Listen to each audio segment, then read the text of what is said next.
Bonjour à tous et bienvenue à la rubrique du lien de la paracha et l'haftara de la semaine. Cette semaine, donc, nous sommes parachat Vayetse et l'haftara, c'est l'haftara de Hoshea. Quel est le lien entre les deux? Avant de commencer, il faut savoir qu'est-ce que l'haftara va parler. Ça va parler des 10 tribus que malheureusement ils ont fait beaucoup de mal. Et c'est même pour ça que Hoshea les a criés dessus. Donc on va parler des 10 tribus. Et donc ces 10 tribus-là vont avoir un lien avec Yaakov Avinu. Le premier lien, c'est par rapport à un monument que Yaakov avait fait à Bethel.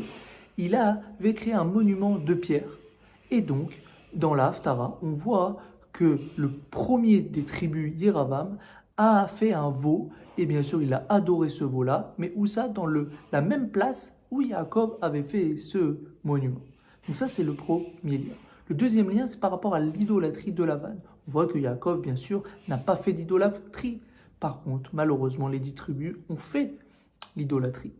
Troisième lien, c'est encore une fois avec l'idolâtrie de Lavan, mais cette fois-ci, comme on sait, Yaakov Avinu n'a pas touché même pas un grain de l'idolâtrie de Lavan. Il les a même pas volés ou il les a vendus. Par contre, comme on sait, Hoshea les a criés dessus sur les 10 tribus parce qu'ils faisaient du commercial avec les monuments, bien sûr, de Lavan, de l'idolâtrie de Lavan. Le quatrième lien, c'est par rapport à la confiance qu'il fallait avoir sur Yaakov. Ça veut dire que Hoshea disait aux 10 tribus qu'il fallait voir comment se comporte Yaakov par rapport à la confiance de Yaakov. Il fallait avoir confiance, bien sûr, à Yaakov comme Yaakov. Et malheureusement, qu'est-ce qu'ils ont fait, les 10 tribus? Ils ont eu confiance aux humains, pas à Hachem, pas à Yaakov, mais aux êtres humains. Et la dernière chose, c'est par rapport à l'exemple. Hoshea disait qu'il fallait avoir un exemple sur Yaakov. La même façon comment Yaakov se comportait, c'est comme ça qu'il fallait se comporter. Comme on sait, malheureusement, les 10 tribus ne sont pas bien comportées.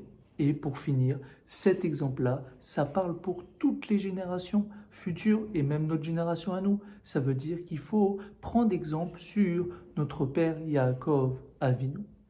Alors que Dieu fasse que tout le monde prenne un petite bonne chose de Yaakov et prend exemple sur lui, parce que c'est sûr que si chaque juif va prendre exemple sur Yaakov, Dieu va voir que nous ressemblons à Yaakov, et c'est sûr donc il va nous amener la Géoula Amétit Ve'Ashlema.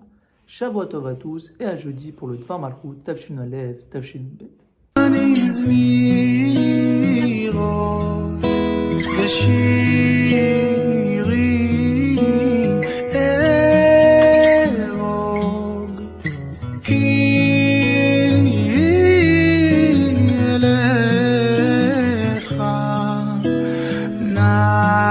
נפשי